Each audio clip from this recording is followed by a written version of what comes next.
నమస్తే welcome to our channel నేను మిషాల్ని YCP MLC బుచ్చ సత్యనారాయణని ఆ పార్టీ నుండి సస్పెండ్ చేస్తున్నారని జగన్మోహన్ రెడ్డి అయితే తర్వాత ఊహాగానాలు గట్టిగా వినిపిస్తున్నాయి.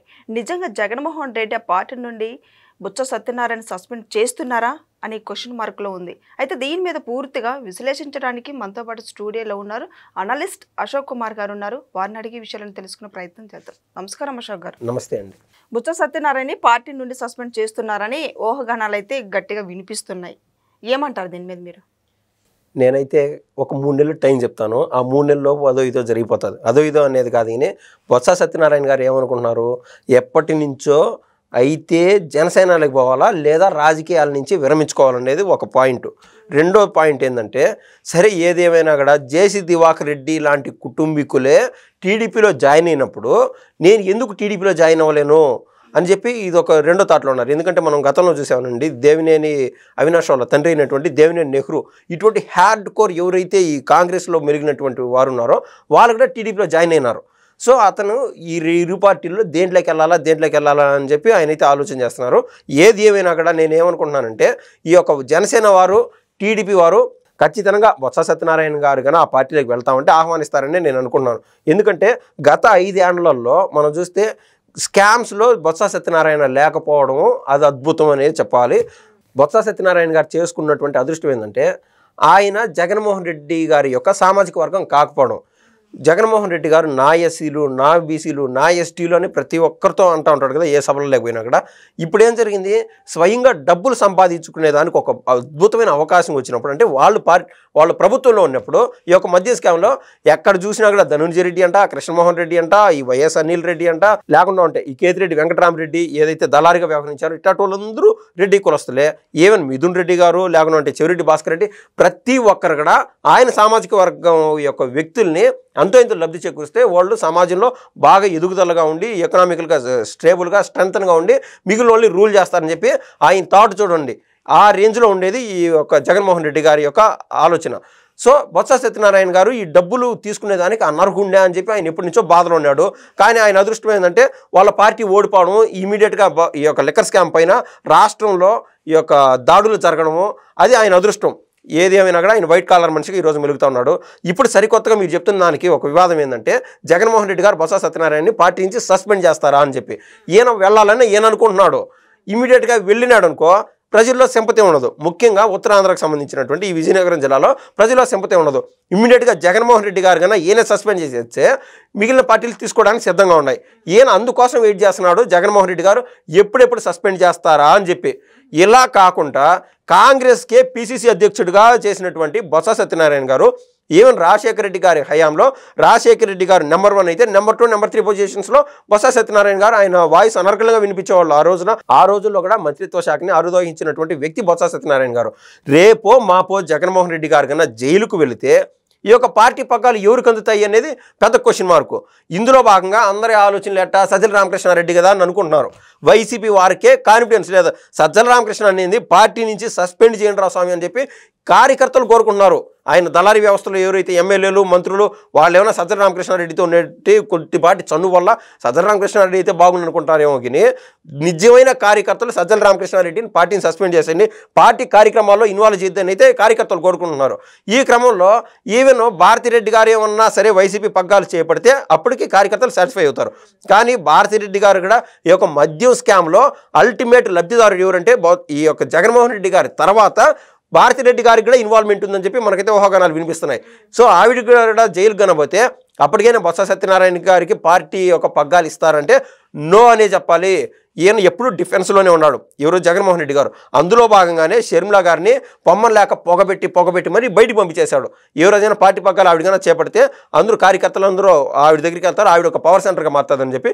ఈ క్రమంలో ఒకసారి ఉత్తరాంధ్రకు గన ఈ యొక్క పార్టీ పగ్గాలు దూరం అయిపోతే, అంటే బొత్స సత్యనారాయణ రూపంలో ఆయన పెద్ద బలమైన నాయకుడు కాబట్టి సామాజిక వర్గం మొత్తము ఈ యొక్క బొత్స సత్యనారాయణ దగ్గరికి చేరినప్పుడు ఆ రోజున మళ్ళీ 2 power centres Jaganmohan Reddy versus Botsa Satyanarayana.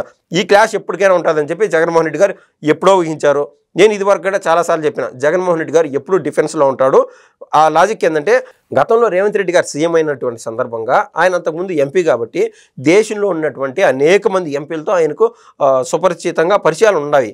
Even YCP వారితో కూడా పరిచయాలు ఉన్నాయి. అంటే పార్టీలు వేరైతే మాత్రం ఎందుకు కొట్లాడుకోవాలా? అలా కాదు, అక్కడ స్నేహంగా మెలిగేవాళ్ళు. వైసీపీ కాదు, బీజేపీ కాదు, ఈవెన్ ఏ పార్టీ అయినా సరే అందరినీ పార్టీకి పిలిచాడు ఎవరు? రేవంత్ రెడ్డి గారు. ఈయన కాంగ్రెస్ అయినా కానీ బీజేపీ వాళ్ళని కూడా పార్టీకి పిలిచారు. ఆ పార్టీలో అనేక మంది ఎంపీలు పాల్గొన్నారు సీఎం అయిన సందర్భంగా ఈయన విడిదీస్తూ ఉంటే. ఆ క్రమంలో 18 మంది వైసీపీలు ఎంపీలు పాల్గొన్నారు ఆ రోజున. ఆ 18 మంది ఎంపీలు మీరు కావాలంటే లిస్ట్ వేసింది, ఒక్కరు కూడా మళ్ళీ ఎంపీ స్థానానికి ఎవరు పోటీ చేయాల. ఇంకా తప్పని పరిస్థితుల్లో కొంతమందిని ఎమ్మెల్యేగా పంపించినాడు జగన్మోహన్ రెడ్డి గారు.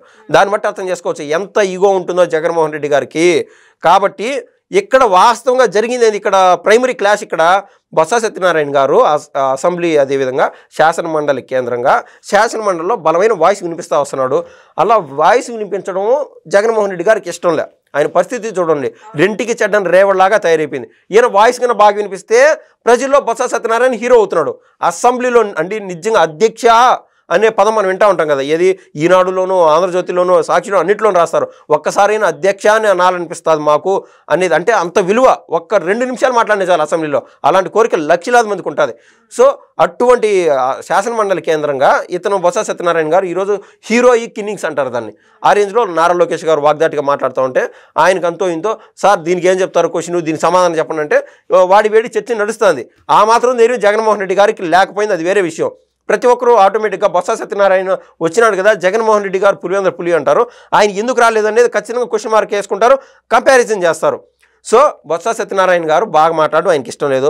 ఒకవేళ ఆయన బాగా మాట్లాడుకుంటా ఉంటే అదే ఎదురుగా చూసి నువ్వు ఏమన్నా బుద్ధి ఉండదా, మనకు శాసనమండలిలో అంత పట్టు ఉన్నది, అంత బలం ఉన్నది, కనీసం పార్టీ వాయిస్ వినిపించలేకుండావే అనేది జగన్మోహన్ రెడ్డి గారు తిడదామని రెడీగా ఉన్నారు. ఈయన బొత్స సత్యనారాయణ గారు కూడా ఎక్స్పెక్ట్ చేస్తుంది అదే. ఇప్పుడు జిఎస్టీకి సంబంధించినటువంటి ఈ సందర్భంగా దేశంలోని అనేక రాష్ట్రాల వారు తీర్మానాలు పంపిస్తున్నారు ఎవరికి? నరేంద్ర మోడీ గారికి థ్యాంక్స్ చెప్తూ. సో బొత్స సత్యనారాయణ గారు కూడా తీర్మానానికి ఖచ్చితంగా ఆయన థ్యాంక్స్ చెప్పాలా. కానీ జగన్మోహన్ రెడ్డి గారు ఏమో ఒక పక్క థ్యాంక్స్ చెప్తా ట్వీట్ వేసేస్తున్నారు. దగ్గినా తుమ్మినా లేకుండా ఉంటే ఈ యొక్క ఏది కేంద్రంలో తీసుకొచ్చేటువంటి చట్టాలు బాగున్నా లేకున్నా కూడా ఈయన డిఫెన్స్ మోడ్లోకి వెళ్ళిపోయినారు జగన్మోహన్ రెడ్డి గారు. ఎన్డీఏ వాళ్ళు ఏది సరే అన్నా కూడా సెల్యూట్ సార్ అంటున్నాడు జగన్మోహన్ రెడ్డి గారు. కాస్త బెండ్ అయినా ఈడ బెండ్ ఉంచేస్తారు, అది వేరే విషయం, అది వేరే సంగతి. లేకుండా జగన్మోహన్ రెడ్డి గారు అంత డిఫెన్స్ లేకపోరు. కానీ ఈ జగన్మోహన్ రెడ్డి గారు చేసినటువంటి ట్వీట్కి విరుద్ధంగా ఆ సంస్కరణలు బాగలేవు అని చెప్పి అదేవిధంగా ఈయన చర్చలోకి దిగిపోయినాడు బొత్స సత్యనారాయణ గారు. అంటే క్లియర్ కట్గా జగన్మోహన్ రెడ్డి పార్టీ అధినేత ఏదైతే లైన్ ఇచ్చారో దాన్ని ఓపోజ్ చేస్తానే ఉన్నారు బొత్స సత్యనారాయణ గారు. ఇది కొసమెరుపు. కాబట్టి ఈయన పార్టీ మారతాడని చెప్పి ఊహాగానాలు అయితే వినిపిస్తూ ఉన్నాయి. ఇటీవల బొత్స సత్యనారాయణ రఘురామకృష్ణన్ గారితో ఫోటోలు దిగడం వైరల్ అవుతుంది. అయితే ఈ ఫోటోలు చూసి బొత్స సత్యనారాయణ టీడీపీలోకి వెళ్తారని ఊహాగానాలు మీరు అన్నట్టు వినిపిస్తున్నాయి గట్టిగానే. ఏమంటారు దీన్ని, నిజమే అంటారా?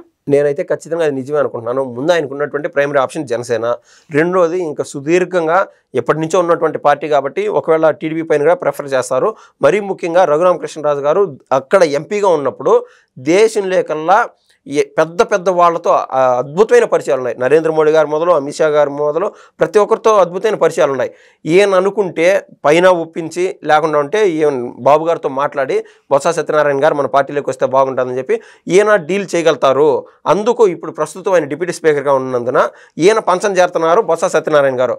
సో ఉన్న పళ్ళంగా జగన్మోహన్ రెడ్డి గారు చేతకరించుకుంటే ఆ వయసుకి ఆ హోదాకి ఆయన బాధపడతాడు. కాబట్టి కావాలని ఒక పక్క రఘురామకృష్ణరాజుతో మాట్లాడినట్టు మరోపక్క షర్మిలా గారితో కూడా నవ్వుతో మాట్లాడినాడు. రఘురామకృష్ణరాజు గారితో మాట్లాడి పార్టీ మారినా జగన్మోహన్ రెడ్డి గారు ఏమనుకుంటారు కానీ షర్మిలా గారితో నవ్వుతో మాట్లాడటమే ఈ యొక్క ముళ్ళు మాదిరి కూర్చుకుంటాను జగన్మోహన్ రెడ్డి గారిని. ఇవాళ దానికి ఉదహరిస్తూనే నేను రేవంత్ రెడ్డి గారితో ఆయన ఇచ్చినటువంటి విందుకి హాజరైన వారి గురించి నేను మాట్లాడడం జరిగిందండి. థ్యాంక్ యూ, ధన్యవాదాలండి.